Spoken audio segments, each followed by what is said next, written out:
Good evening. Let me start by first asking you what you feel as regards the timetable. The date, July 12th, from LASIK. Now, some of the opinion that maybe this would clash with the 150 to 30-day window as enshrined in the Electoral Act of 2022. I mean, in this case, looking at all of that, constitutionally, do you think there's an overreach?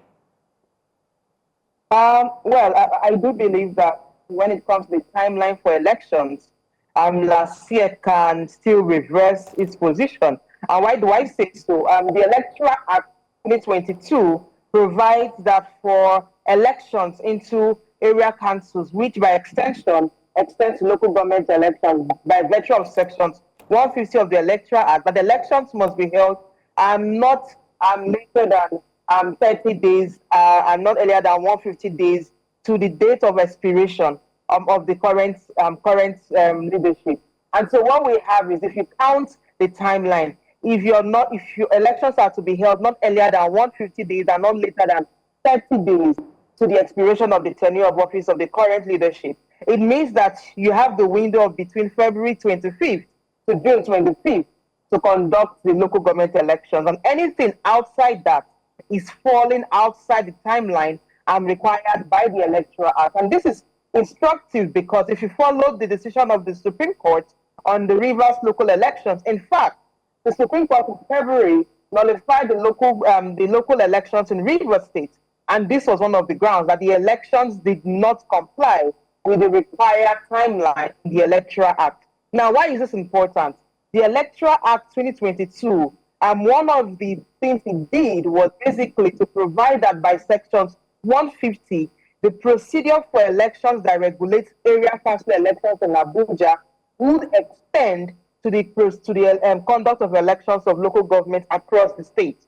And what is required by law is that states will then amend their state electoral laws to comply or to become consistent with the Electoral Act. And so if you think about it, if we just had Rivers State local elections nullified as not far away, not far back as February 2025, and we have the local government elections in Lagos set for July 12th, it means already that any party can go to court to challenge the elections on the ground that it did not comply with the law. And so that's one ground. We have a precedent, and the precedent is clear. And I think it's important last year we visit the latest date it can hold the elections is June 25th. So that could be something to look to consider. But beyond the timeline, there are other issues around the procedure for elections, which I think is very important for last year to take into cognizance, because we're constantly seeing a clamor by Nigerians for credible elections at the local level. A lot of us are waking up and we're becoming a lot more interested in local government elections, because now we understand that the local government is the tier of government closest to us. And while we demand its autonomy and independence, we also want a credible process at that level where citizens can vote without any interference of the process, and they can vote democratically elected leaders at that level. I mean, talking about elections at the grassroots level, which of course is the local government, aside the awareness, this current administration has also, ensured that they get allocations directly. So I think that's why this time around, all eyes seem to be at that level too. But still on the process, the Inter-Party Advisory Council, for instance, has flagged unilateral guideline releases, non-publication of amended LASIK law, and the multi-LCDA status, of some areas in Lagos. Now, is democratic accountability here at question? Yes, at different levels. And I think the first part is there are 3 levels of accountability that I do believe is required for the elections to meet integrity tests. The first is accountability in regards to the clarity of the legal framework within which an election should be conducted. And that's because people need to understand the rules of the game to be able to engage in the game.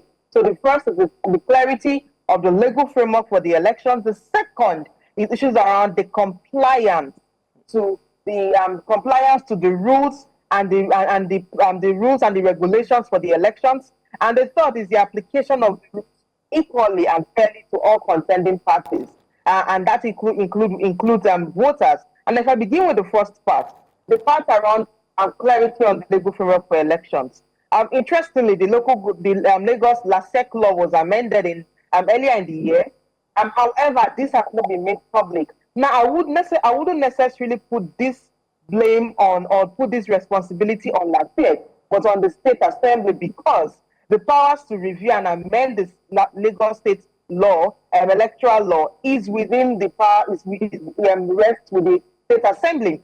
And so the State Assembly had that responsibility, the Lagos State Assembly in particular, had that responsibility to ensure that with the passage of the law and the subsequent signature of the governor of an assent to the bill, making it a law, that legislation ought to be publicized and made available to all stakeholders. That's one level of responsibility. And I do believe that the Lagos State Assembly failed in that level of accountability, because when you don't perform your responsibility, it just basically means you do not believe in the accountability quotient that lies within your office. The second level of accountability is the Lagos State Independent Electoral Commission, because it is called LASEC law. And once this bill had been passed into law, there was a responsibility for a stakeholders' engagement on the new legislation, but also conscious voter and civic engagement, just to ensure that citizens are aware of the new legislations, the reforms that were introduced, and how they can engage on that legislation. So that's one arm of accountability that I do believe was lacking. And there's an opportunity to engage on the new law to ensure that all stakeholders understand what the rules of the games are, and that they are willing to engage on that basis. And I talked about the next level of accountability, which is around compliance to the rules. Because it's one thing to have a law, it's another thing to ensure compliance and that there's uniformity of practice. And when I talk about compliance, it's beyond just the Lagos state law. The LASEC law is also about the guidelines for elections. So, for instance, the LASEC ought to release the guidelines for elections, providing clarity on the procedure for the elections and engaging stakeholders therefrom. And so if that hasn't happened, it also means there is a gap in the level of accountability, because you need to have that regulation and ensure compliance. And I think the third part I talked about was equality in the application of rules of the game must be done in such a way that everyone contending feels equally carried along. All right. Now, talking about the parties involved, let's look at the role of political parties in this, for instance. Some political parties seem not to, permit me to use the word, maybe for now, have their house in order ahead of the polls. You are laughing. But unfortunately, that seems to be the reality, maybe for now. For instance, in the APC, there was, wild, dissatisfaction in some local governments as regards the eventual outcome of the primaries, the candidates being presented. We wanted to bring a political party on the program to speak on their process. They said they are still at appeal stage, right? And that's to tell you how much of, I call it tussle is happening at this level. Now, concerning political parties, looking at what we are seeing already, some of them still trying to tidy up, their internal politicking and present a credible candidate, and they themselves playing according to the rules. We talk about issues of vote buying. We talk about violence, for instance. Largely, it's not usually the umpire. When you find out that many of these things are sponsored by political parties. How critical is their role in this process? They play an important role, and it's unfortunate, like you said, for most of the parties, they do not have their house in order. And I always emphasize on the role political parties play in either strengthening or weakening our democracy. And I do believe that consistently we've seen political parties, they themselves are becoming the threat to our democratic development, because if you think about it, each of these parties, the foundational challenge they are dealing with is a lack of internal party democracy. You cannot claim to contest in a democratic system when your parties do not or does not imbibe the values and principles of democracy. So the first challenge parties have is a lack of internal party democracy, which is why their internal process when it comes to candidate selection is so flawed that it becomes so contentious and a lot of conflicts arise from that. It ought not to be so. Elections are competitive but shouldn't be this contentious. And so that's one. The second is parties, unfortunately, our parties lack ideology. The only thing they care about is grabbing power. So it's all about contest for power. You cannot hold any party and say this is what differentiates this party from the other. It's almost like the only difference within our political parties are their party logos. And that is not how political parties ought to be structured as a key institution in our democracy. And so I do believe that parties are part of the problem. And perhaps I should add that earlier I talked about 3 levels of accountability. I think there's a 4th layer of accountability, and that is the accountability political parties owe the citizens. Why? Because constitutionally, only parties can provide candidates in elections. So as it is now, without parties, you can't have candidates in an election. That's a vital role that they play. But if these parties are not organized and democratic, how can they ensure that they are producing candidates from a democratic process so that citizens can have a freedom to choose from qualified and competent candidates? So what we have now, we are in a nightmare of political actors who understand the rule but would rather ensure that they are regulated by some measure of political rascality, where you do not even have parties holding firm to their constitution, to their manifesto, and upholding our constitution as a country. So it's not surprising that you have parties having internal crisis within the local government elections, because tell me which of the party can we beat our chest and say this party is democratically instituted in such a way that you understand who the members are, the leadership emerged in the party through a democratic process, and that members are responsible and members understand who to hold accountable when things fail. We don't have that. What we have is parties come together, convene, their focus is to get in power, which is why they also move from one place to the other. When you have nothing holding you, if anything comes, you will fall. So what we have now is you contest and fight in your party, you're not satisfied with it, you move to the next. So it's almost like our politicians do not stand for anything, so anything goes. That is not the kind of politics we want. We cannot have a democracy of anyhowness. That is where we're getting to. All right. Anything goes. And that is unfortunate, because our democracy needs strong and democratic parties to ensure that citizens have that freedom to exercise their franchise in elections. All right. Now, talking about citizens, we'll go on a quick break. When we return, we'll be looking at the issue of voter apathy and the effort by the House to sort of encourage, induce, or maybe enforce Nigerians to start voting. And that is maybe criminalizing people who are eligible to vote and not voting, which of course is still, on the floor of the House as a proposal. We'll talk on that once we return. Stay with us. We'll be right back.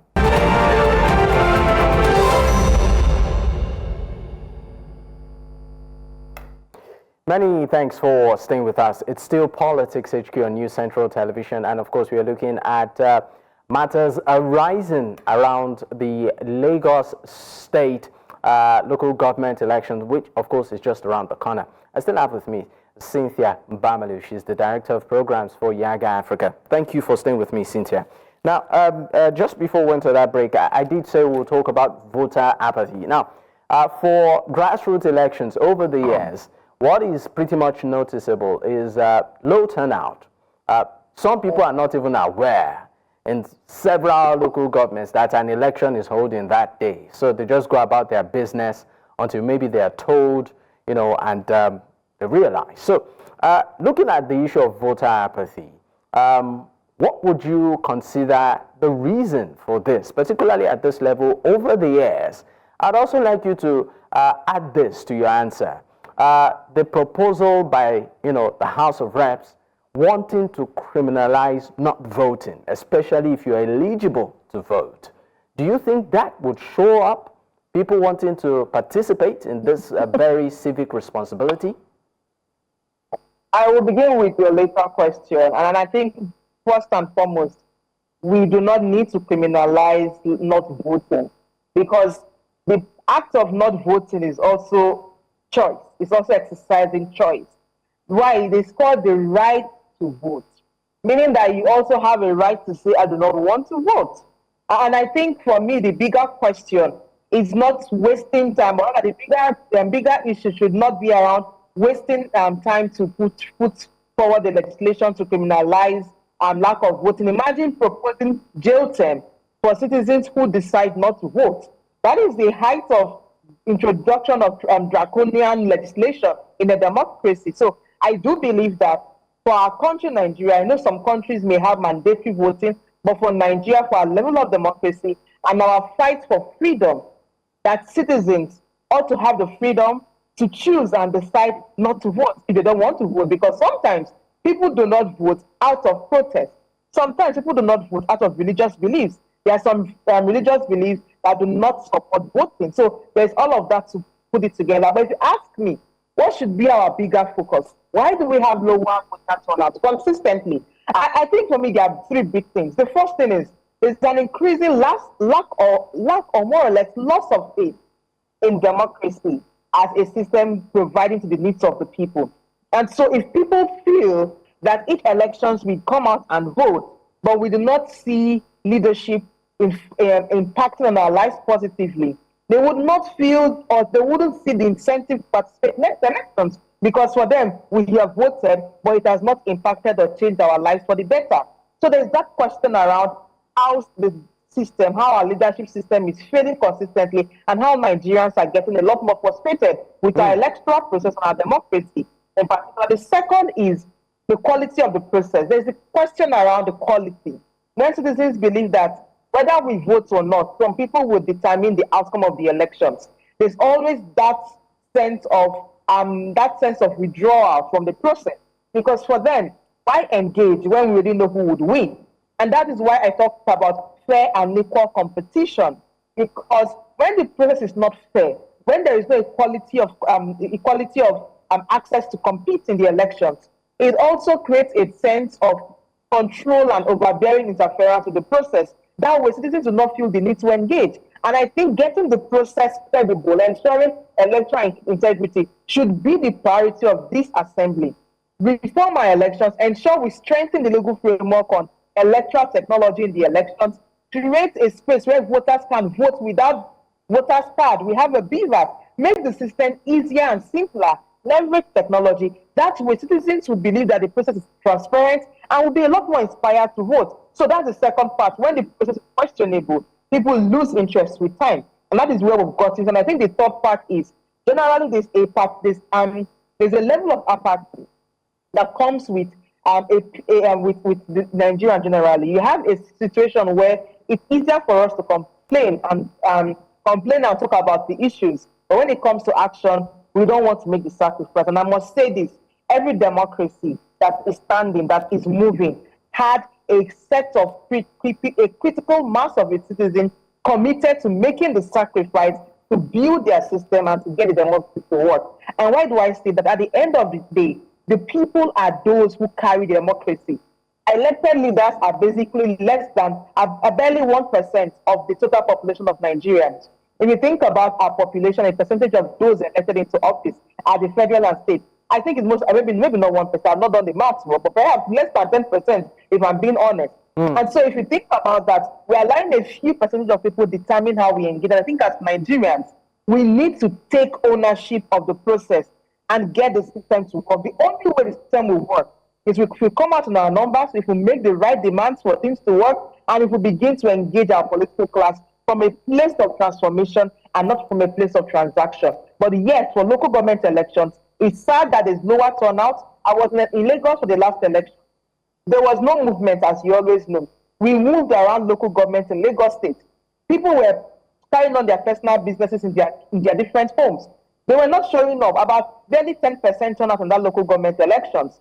Once the timeline for once people movement was the curfew was lifted, everyone was out for their normal business. So it's almost sad that citizens would rather sit at home than come out to vote. But I'm hoping that in this election, we understand that local government receives huge allocation. That is our national resources. That is our commonwealth.